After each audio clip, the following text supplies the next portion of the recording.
Welcome to another episode of Actually, You Can, the podcast for purpose-led entrepreneurs and professionals looking to get inspired and take serious action to uplevel their results and fulfillment. I'm your host, Miff, and today I'm speaking with another extraordinary guest, Chloe Hosking, one of Australia's most successful female road cyclists. In this episode, we dive deep into the mindset and strategies behind Chloe's incredible success on the bike, how to stay motivated towards a goal when hitting roadblocks, and how she navigated an unconventional path to achieve her goals. We also discuss how she's leveraging the qualities that contributed to her success as an athlete in her latest endeavours as she continues to be a strong, powerful advocate for women in sports. Get prepared to be motivated and discover how to prove your naysayers wrong in the pursuit of your big goals, because, as we always say, actually, you can. Hi, Chloe, and welcome to the podcast. Hi, Miff. Thank you so much for having me. It's such a pleasure to have you on the show.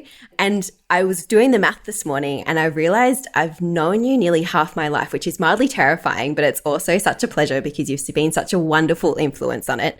And to the people who are yet to hear your name, are you able to please share a bit about what it is that you do and who you are? Yeah, well, I think that's really actually showing our age. So you're right, it is slightly terrifying. I'm Chloe Hosking. So I'm a Canberran cyclist, and that's how you and I met, through cycling. So I've been riding since I was 12, and I came all through the juniors.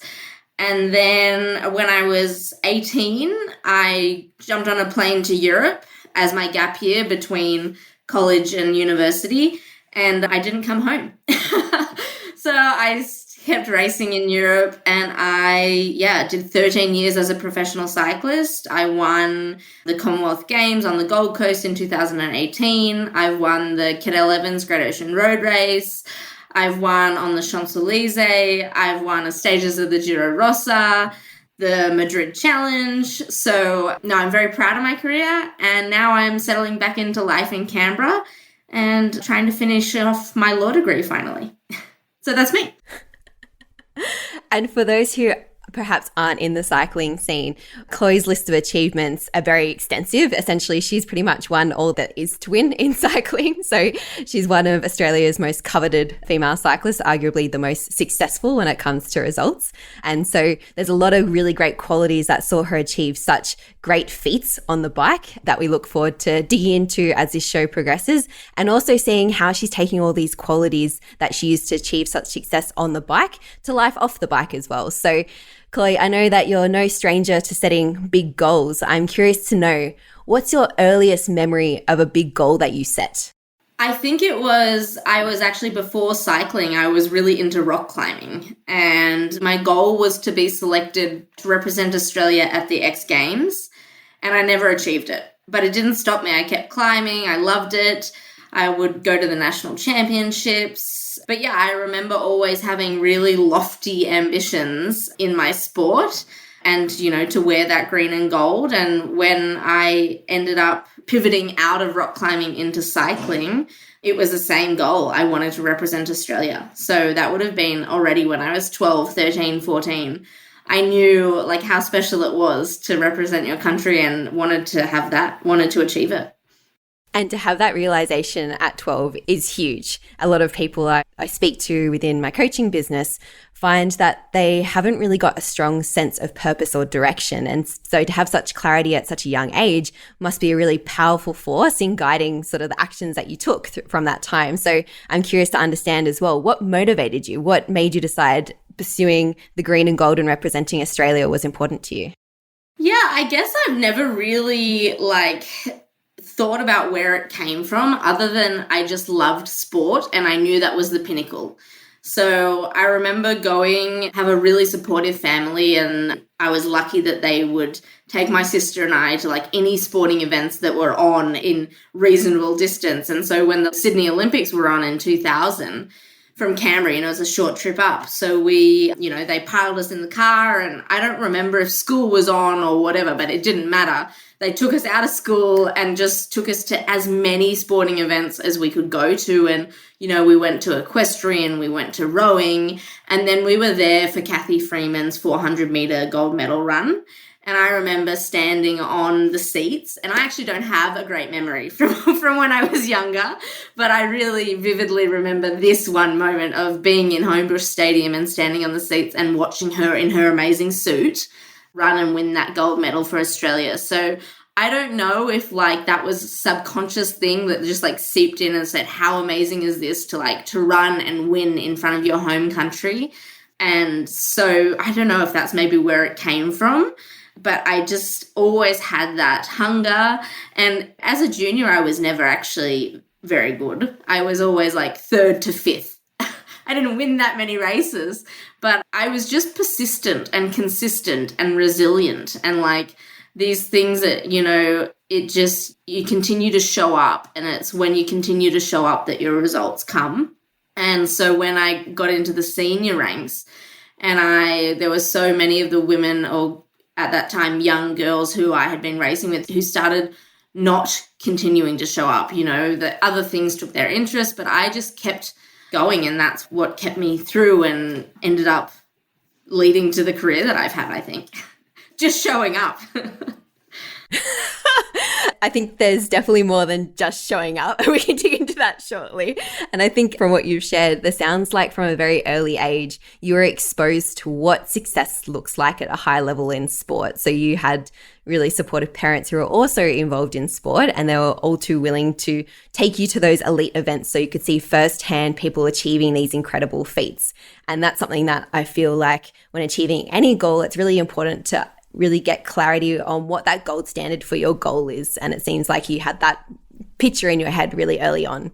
You mentioned that sort of keys to your success were being really persistent, consistent, and resilient. And I think that's some of the really great qualities that I've really appreciated about you during the time that I've known you, is just how relentless you are in the pursuit of your goals. And so I'd love to talk to that in more detail, because I know that your journey through cycling was anything but conventional and smooth.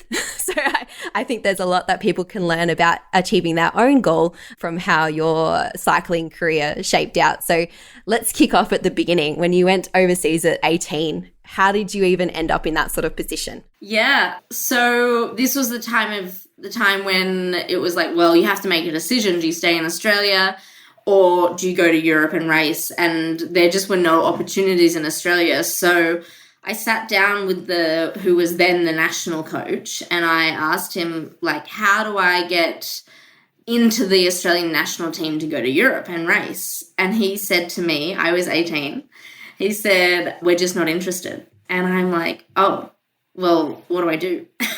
So it was, after I had that conversation with him, there wasn't one moment where I said, well, okay, I guess I'll just stay here.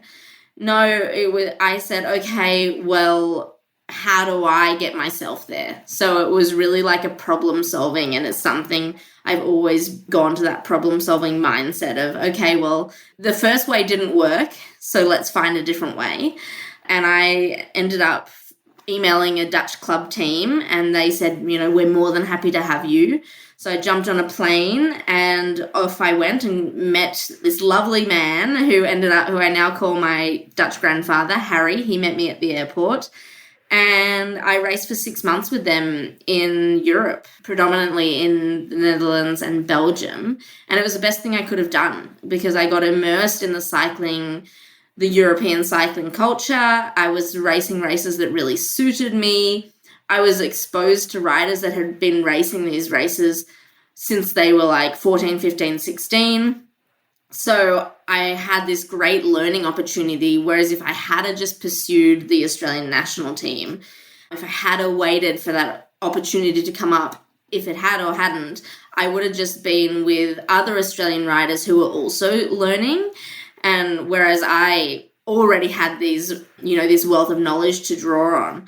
And from that 6 months of racing with the Dutch team, I got offered a contract with what was the biggest team in the world at the time.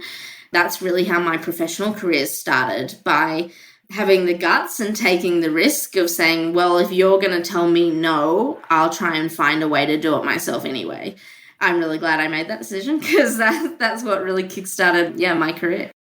Yeah, and it seems like that was, 6 months and then you're on the top team in the world at the time. Like that's incredible, especially at a young age. And I don't think we've probably done it justice going overseas at 18 to race in the Netherlands and Belgium. It's not an easy environment. There's the language barriers. There's the fact that you're hundreds of thousands of kilometers away from home and you're also trying to support yourself and race at the same time. So despite all those challenges in the environment, you still were able to perform and get the attention of some really big teams, the biggest team at the time, and nail a contract with them. And so I'm keen to hear from that point, like you could go, hey, that was success. You got that contract. What motivated you then to pursue the next opportunities? Yeah, I think it's crazy because at 18, I just didn't think about it. It was like, okay, this is next, what's next? What's next? And now you look back at it and you're like, wow, like that was actually, a really big, thing to do when you were 18. But yeah, it just didn't faze me at all. And I often wonder, I'm like, if I was in the same position now as a 32-year-old, would I do it? And I probably wouldn't, which is a scary thing to think that as an 18-year-old, you're more open to taking these risks. So you were asking me, I forgot what the question was. I'm so sorry. No, all good. That actually leads on to a good tangent that we'll explore afterwards. But the next question was, so you've nailed a contract with the biggest team in the world. Essentially, what's next? Oh, what's next? I mean, there is no finish line, is there? So until you're winning the Olympics and the World Championships, you can always get better. So no, it wasn't like I got a pro contract and I'm like, oh, that's it, job done, career goal achieved. No, it was never like that. And I think this is something that actually a lot of athletes and just people do, could actually do a bit better, is celebrating the small victories or just the victories. And it's always, okay, tick, achieved, what's next? And so it was really got that pro contract. All right, now I want to race the big races. I want to get in the team to race the big races. And then once that happened, it was, okay, I want to win the big races.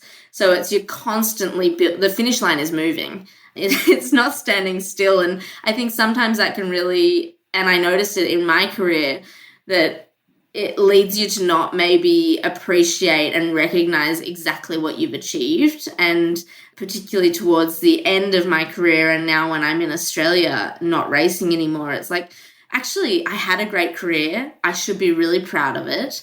And it's a bit of a shame that it took until now when I'm no longer racing, well, at least for 2023 in Europe, to be able to recognize that and appreciate that. And I think that as you get older also, there's maybe less people around you saying well done and saying you're doing a great job. I was running a junior bunch this morning and every second thing I did was saying like well done and, great pointing out of things on the road, great calling. And then you think back now and it's like, when was the last time I did something that somebody else told me you did a great job? And it's such a nice thing to hear. So yeah, that was a random tangent. No, I think you touched on some really good points there. And especially I want to draw attention to, it's really common for high performers to achieve something and go tick box, what's next? And I think that's really important to call out is what you just said is just taking a moment to really appreciate the things that you do, like even at the end of the day. So I was never one to do gratitude practices or share appreciation for the things that I did. And likewise, it wasn't until I probably late 20s when you start reflecting back on what did I do my entire 20s that I really was like, oh, I did some cool things too. And I think by having a regular practice of appreciation or gratitude, whatever you want to call it, can help make your whole, life experience that's much more pleasurable because you're really taking a moment to appreciate all the wonderful things that you've done and that you've experienced. I think it's really great that you called that out and something that no matter where listeners are on their journey to achieving their goals or in life, that's something that they can really take away. And you also mentioned about celebrating and recognizing the achievements of others. And I think you're right. Like when you're growing up, there's so much encouragement to your first steps, your first words, all the things that you do for the first time. And then throughout school, you get awards and recognitions, and then you get into adulthood and no one celebrates you from getting out of bed and going to work in the morning.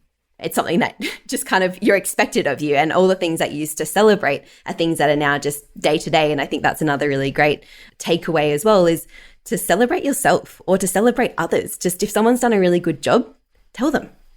Yeah, absolutely. And you see, cycling is actually such a great example because only one person wins, but it's a team of 6. So, for example, like when I stood on this podium at the Commonwealth Games, I felt there was a little bit of guilt because there was, 5 other women that contributed to that victory. And so, you can say thank you and well done and everything, but it's still hard to really emphasize the impact and how important their role was. And so that's why I think cycling is such a great example of exactly what you're talking about, because the teammates, you have to recognize their work for you to be able to get the result. And also for them themselves to recognize their own work and appreciate their own work so they keep showing up. So I don't know, it's a sport, sport to life metaphor is, I think, really strong in that respect. Hi there. If you're listening to this episode, then I know you're an ambitious, driven individual who is working to achieve their next big goal. If this is true, then I'm running a free masterclass in May that you're not going to want to miss. In this masterclass, we'll be discussing 5 ways you can identify your strengths to uncover your unique magic and increase your levels of fulfillment and performance at work. For more information, head to the show notes of this episode. I look forward to seeing you there. What's the achievement you're most proud of and why in your cycling career? I think it would probably be my Commonwealth Games gold, and it's not necessarily because I won gold, but it's the process that went into it and the approach that I took leading into that event. If the event was actually in April, but if you rewind until 2017, the Cycling Australia only selected 5 riders to the World Championships when they could take 7. I was one of the riders left at home. And I appealed the decision because I was told, the people who selected literally said, we don't have 7 riders that are good enough to race this race. And I thought, I am good enough to race this race, so you can put me in. So I appealed and actually won. So I did get to race the World Championships, which was in September. So then really from that point is when my preparation from the Commonwealth Games started, and I went out and I started working with a sports dietitian. I started working super closely with my strength and conditioning. Me and my coach, for really the first time in my career, said, okay, let's target this race with the intention of getting automatic selection for the Commonwealth Games. And so the plan was super clear.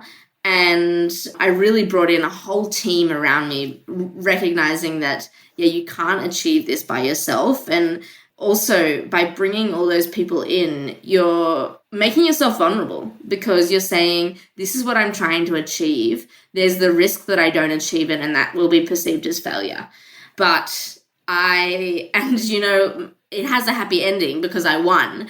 But if I had got second or third, I think I still would have been proud because of the approach that I took and working with those people. So I think, and obviously then, as I said, the team that went at the actual race, there was 6 riders in the race, only one gets to stand on the podium. And the way that the women and my teammates also bought into me as the protected rider and helping me achieve the victory, that was also very special. And then you compound it, it's at home, it's on home roads in front of a home crowd, standing on the podium with the Australian National Anthem playing was super special. Yeah, and you mentioned that, you struggle to remember some things from your childhood. I don't have a fantastic memory either, but what makes your memories is the emotions you have associated with them. And I definitely remember where I was when I saw you crossing the line on TV. So that was, a very special moment I can appreciate. You also mentioned that in the lead up to that prep, you had a whole support team around you.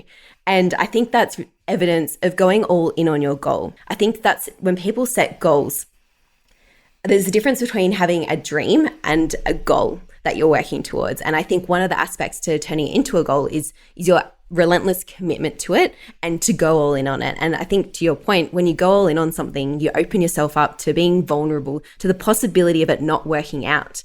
How did you mentally approach that? How did you learn to become okay with the potential of failure or opening yourself up in new ways that you potentially hadn't done before? I think the starting point was self-belief. I was like, I'd been told in September that I wasn't good enough. And I said, I am. No, I am good enough, and I'm going to prove you that I am. And I think that that's really been the starting point of everything for me. When I was 18 and I was told, no, you're not going to make the national team, I went back and I found a different way because I knew that I was good enough. So it's having that self-belief and that self-confidence to pursue things wholeheartedly.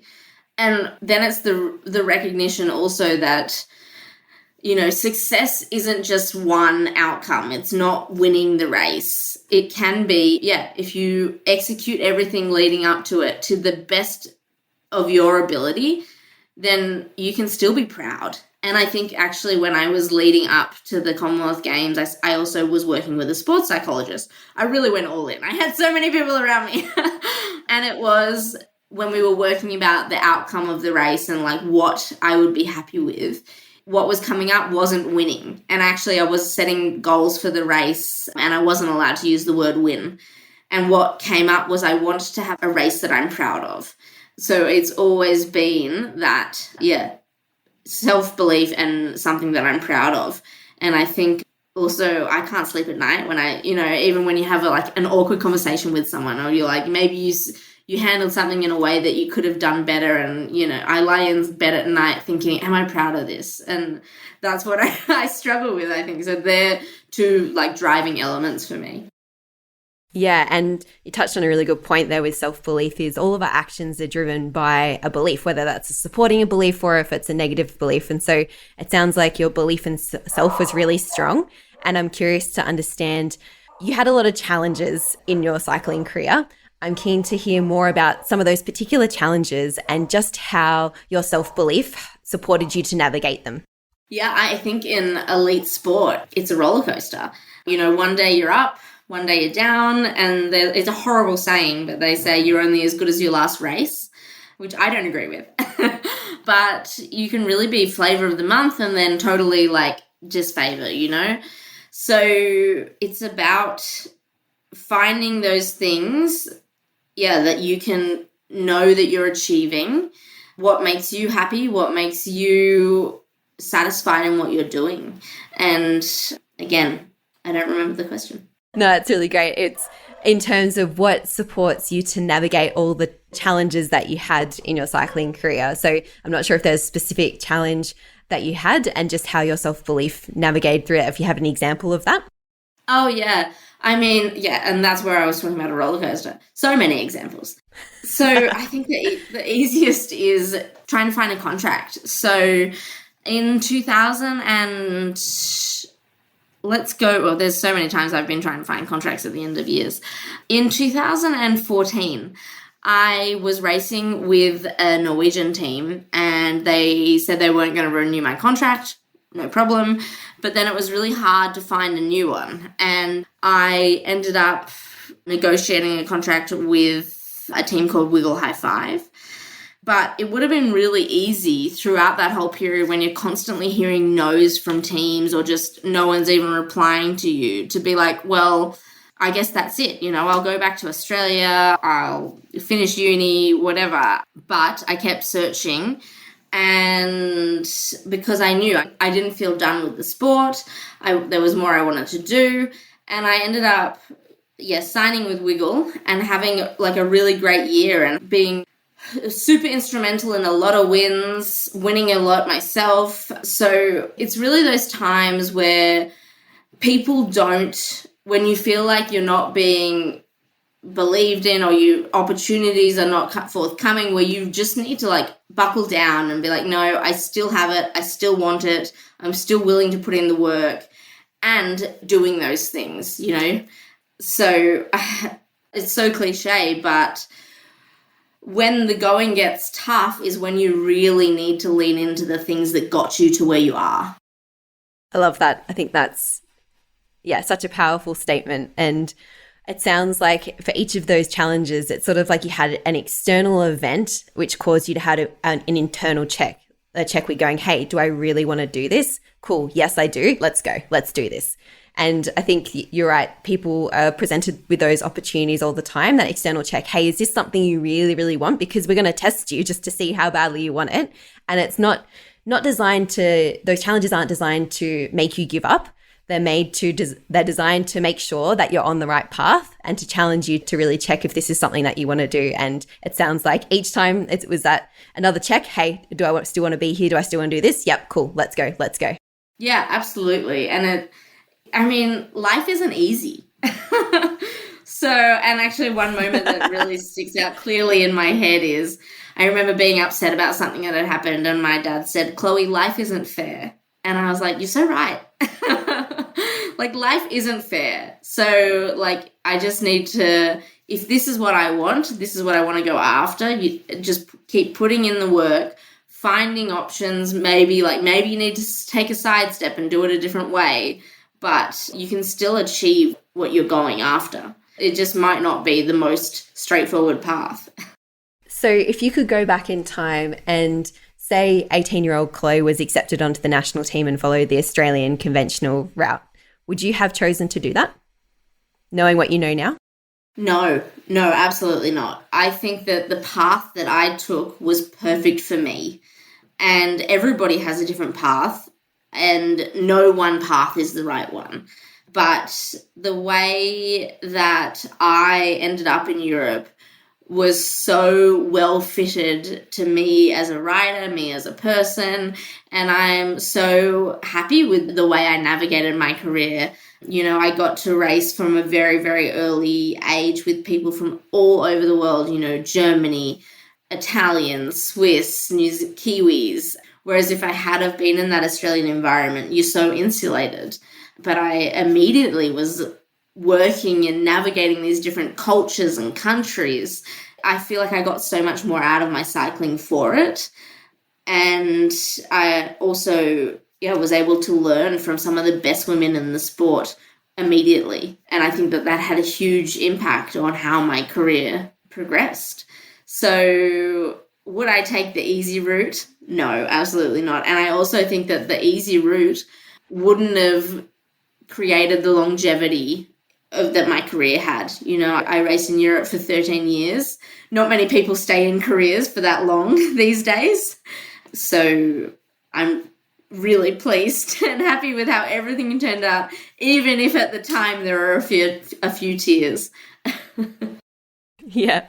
And to have a 13-year career, again, as you just mentioned, a lot of people don't have jobs that long, let alone able to stay competitive in a professional sport for that long. And I know that you've achieved such great results on paper, and I know you've had such a wonderful impact in the women's peloton in general. I'd love to know, what do you hope your legacy to be for women's cycling in the professional peloton to be? Because I know that you're a really big advocate for equality for women in cycling and a lot of that sort of stuff as well. So if someone could be like, I remember Chloe Hosking, she X for women's cycling, what would that be? I think it would be, she challenged us to know our worth. And I think it's a really common thing in women's sport that we're told what we're worth and that's what we'll get. We're not encouraged to ask, to negotiate, to challenge, but I've done that my entire career and I have encouraged other people to do it. And ultimately it's why I'm in Canberra this year. You know, I'd signed a 2-year contract for 2023, 2024 with a team that collapsed. And while I had a number of contract offers to race in Europe, I didn't think that they represented or adequately compensated me for my skill and my expertise. And I said no. And I think that somebody might say that, you know, I've cut off my nose to spite my face, but I didn't, you know, I'm not going to Europe for opportunities anymore. I've had them all. I'm going to win races. I'm going to lead teams. And if you're not going to pay me for that, then I'm not going to go. And I think that I know I'm in a privileged position to make that decision, but I hope that other women can recognize, well, if she can do that, so can we. Because there is women racing for salaries that don't adequately represent what they bring to the team and the market. And I do think that this, even if it has a ripple effect for one rider, then I'm proud of that. And like moving on from that, I would love to work with female athletes moving forward for the same thing, to allow them to pursue their sporting endeavors, their sporting careers without compromise. And a lot of men have that option, and I think women should as well. And so you mentioned what happened with your contract, and you had other options as well. Was the decision to not take a lower paying contract an easy one for you? It's a tough question because no. But I think the actual toughest decision was not continuing to do what I've always done. That's a really scary thing.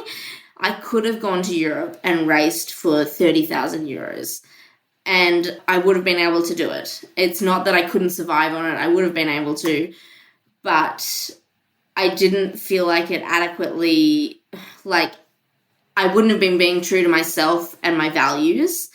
And so I made the decision to stay in Canberra, and that's the scarier decision, actually. And people probably think, what are you talking about? Like, Canberra's home, Canberra's easy. But it's very different to what I've been doing since I was 18. So was it an easy decision? Absolutely not. Was it a scary decision? Yes. Am I happy with my decision? Yes. I'm enjoying being home and finishing my law degree and feeling like, if you ask people what they thought of Chloe as a cyclist, I feel like I can actually achieve more with the decision I made to help women cycling by staying home and pursuing these other avenues than if I had still been racing in Europe.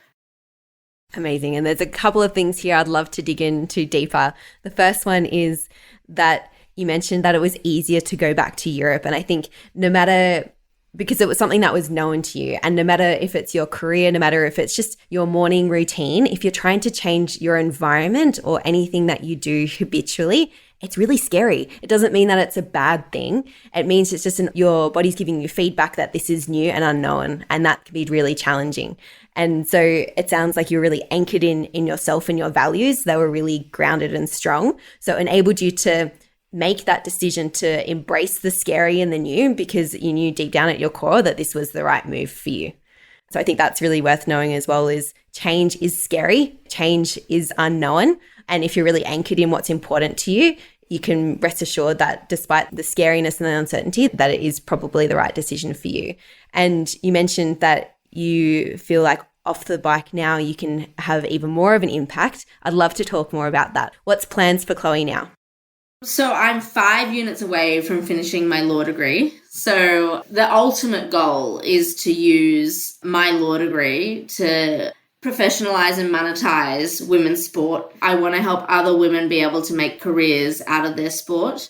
And as I said, help them recognize their worth, whether that's with contract negotiations, sponsorship deals. That's what I would love to do. So I know that's probably a long way away, or a couple of years away at least.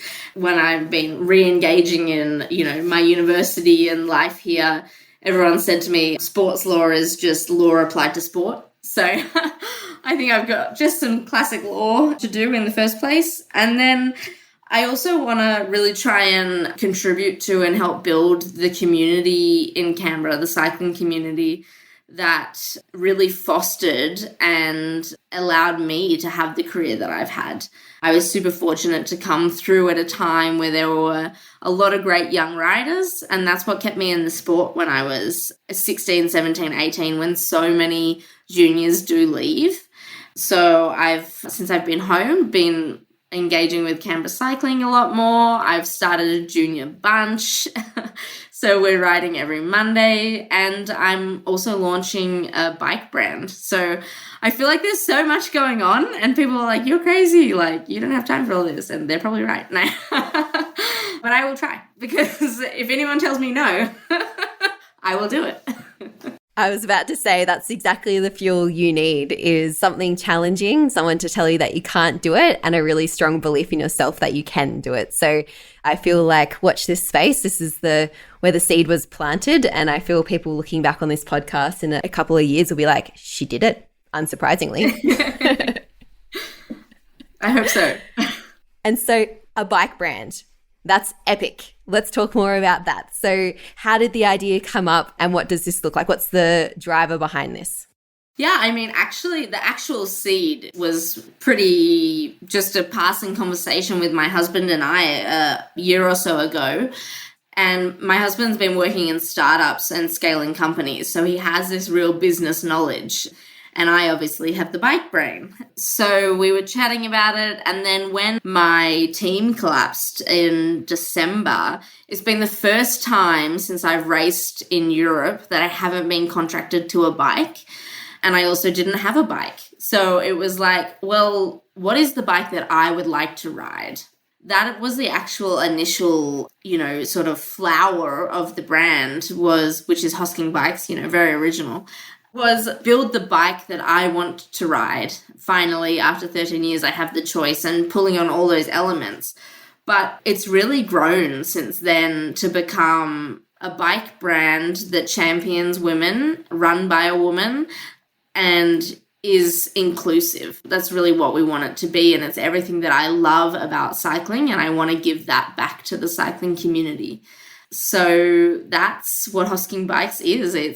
It sounds corny, but I really want it to be more a community than a bike brand. So obviously we're going to have a really strong Australian focus. And yeah, in June, I will be going over to Europe to race on a gravel bike. And then I'll go to America to race on a crit bike, my bike. So I think it will be super special to race and win on a Hosking. I'm not sure you can get better publicity than that.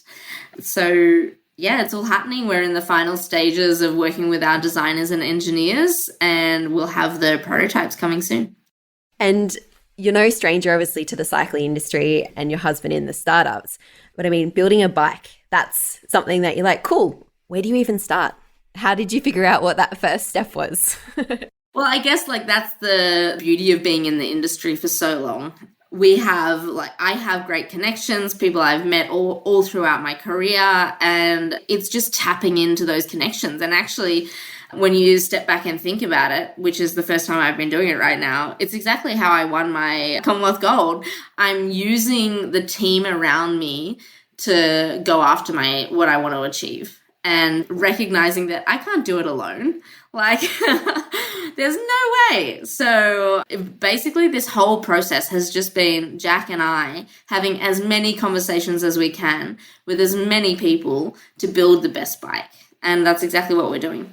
Yeah, it sounds like throughout that process, and again with your Comms Games medal as well, is you're really clear on what needs to happen and you acknowledge what you bring to the table in that and what areas that you need the additional support or what additional expertise. And it's acknowledging that community is something that you want to build, and it sounds like also community is really important to you to achieve your success as well. It's nothing that you've been a driver of what you've achieved, and you've had the support of such great community around you. And correct me if I'm wrong, but I feel like that's equally as important to you and your achievements is the people around you in those moments as well. Oh, for sure. And I think success is shallow if you can't share it with people. So being able to share that and bring people along on the journey is really special and ultimately makes it so much more satisfying. And it's really interesting. I feel like a lot of high performers and people who are really career focused and career driven, I hear often that I'm so focused on my career, I don't have time for my relationships. It's like you have one or the other. You can't have a really high performing career and have really fulfilling relationships. What's your view on that? Yeah, I don't know. Jack and I have never really struggled with... Oh, no, that's a lie. We have. My view is you just have to communicate and recognize each other's priorities, respect them, and communicate about them. That's really how I go through. Communication is key, right? You can't do everything alone. So, and it's not limited to Jack, I've been on the other side of the world, but maintaining that relationship with my family is so important.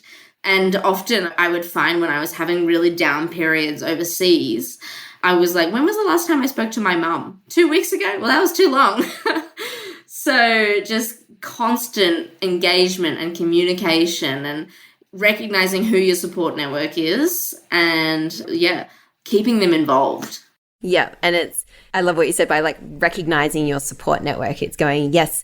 I mean, to be fair, there's a lot of things you could probably do by yourself, but it makes your experiences more fulfilling when you have people to share those with. And chances are people want to support you as well. I have some friends who are doing some pretty lofty things in business at the moment. And it's really interesting because they're so driven and independent. Just watching them reach out for support. I was helping a friend out on the weekend. She's like, oh, please let me pay you for your time. I'm like, I'm your friend. I love to do this. Like the least I can do is support you in your big ambitious goals. It's actually my pleasure. So you're actually doing me a favor by asking me to support you because I love this. So sometimes as well as asking for support, it's not just about you. It's giving the people who really care about you the opportunity to support you too. Yeah, and for sure. I mean, like letting the people around you closest to you know that you need help, like it's not a weakness. I actually think it's a strength. To being able to reach out and say, no, like it would be great if you can help me for this. Like that's also how you build connection and build trust and these things that are so fundamental to healthy relationships. And so, yeah, it's, it's not a vulnerability. It's really a strength. Yeah. And so I'd love to learn with your bike brand, you're looking to build a brand that champions women and that's run by a woman. What will it mean to you? How will you know you've achieved this goal and what will it mean to you when you've achieved it? Another great question. And I guess I go back to the same mentality as my cycling, like the finish line is always going to be moving. So it's not like we can set a goal of, oh, we want to sell 100 bikes in the year. Like, okay, if we achieve that, then it's like next year, well, we want to sell more bikes. But obviously we want to make it a viable business, but we want to build a community that supports and encourages people, not just women, everyone, anyone who wants to ride a bike and makes it an encouraging space. And so, I mean, how do you measure that? It's so hard, If I can be able to have a conversation with one person that said, you're the reason that I ride, or, something like this, that's success.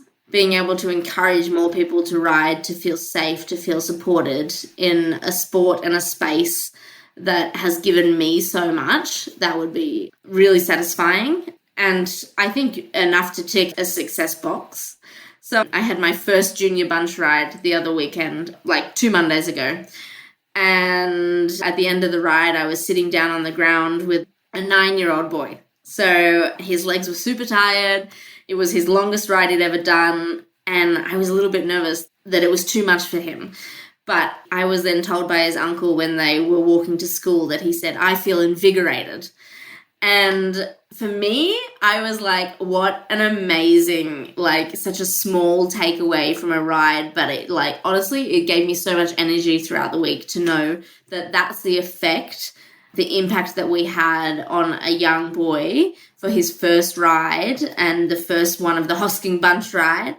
That was a success. So I think, you ask, what is a success? And that was, and so it can be so small, but very satisfying. And that's such a beautiful story. And you mentioned, what does success look like? And I think it's moments like that and it's accumulation of more moments of like that. And it's just that external feedback that's reassuring you as well that you're on the right path. You heard from that boy what cycling did for him. What has cycling done for you? I mean, it's given me amazing opportunities to race overseas, to meet people from all over the world, and it's taught me a lot. So it's taught me how to follow a training plan, how to communicate, how to goal set, all these things that by themselves sound small, but when you put them all together, it's a really rich, rewarding last 15 or so years of my life, and it's something that I know I wouldn't have had these things if I wasn't cycling. So I'm incredibly grateful that I had that opportunity. And, it also challenged me. So, and I think I do my best when I'm challenged. So I'm really thankful for that as well. It brought out the characteristics in me that I'm really proud of, my resilience, my determination, my doggedness, these things that I will apply to anything I do from here going forward, because I know that that's what can make me exceptional and also what makes me proud. And it's really great to hear you say that too. It's the qualities that you express in one area of your life. They aren't contextual. Like if you're resilient in sport, you can be resilient in all other areas of life. And I think that's something that people might not recognize as well, is what makes you great in one area. You have the ability to tap into that everywhere, to leverage that as your superpower. And so I have no doubt that your formula for success in cycling will lead to different definitions of success off the bike. And I'd love to learn for the listeners as well, what's something that they can do if they're struggling, if they're being challenged by a goal that they're working towards? What's a really actionable step that they can take in the next 24 to 48 hours to help leap them forward towards progress on their goal?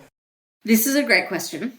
And I've thought about it because you gave me a little bit of a heads up. And my life motto is the worst they can say is no. So it would be, ask the question that you've been avoiding. Just if there's a question that you've been putting off, just ask it, because you know, as my life motto goes, the worst they can say is no. And it's not necessarily the worst thing. You know, I got told no when I was 19, 18. I didn't listen. I just found a different way. I love that quote. The worst that they can say is no. And I've definitely found myself referencing that. You've mentioned that quote to me before, and I've definitely found myself mentioning that to myself in particular situations, which is also some of the reasons why I'll have such incredible guests on this podcast, including yourself. So thank you very much for that.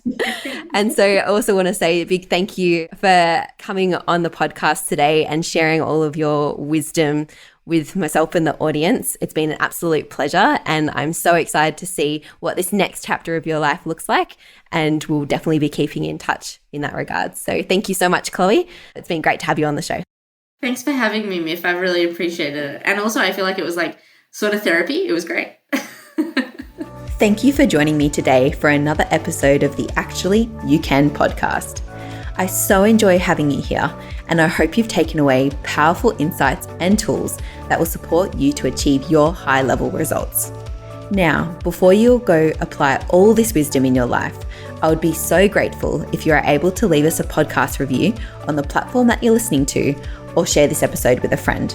Your support means that we can help more self-led, high-performing individuals just like you expand what's possible for them. I'd also love to hear your thoughts on today's episode. So please go on and shoot me a note on socials and let me know what you think. You can find me on Instagram as Miff Galloway. Now, go and make those dreams a reality, because actually you can. Speak to you soon.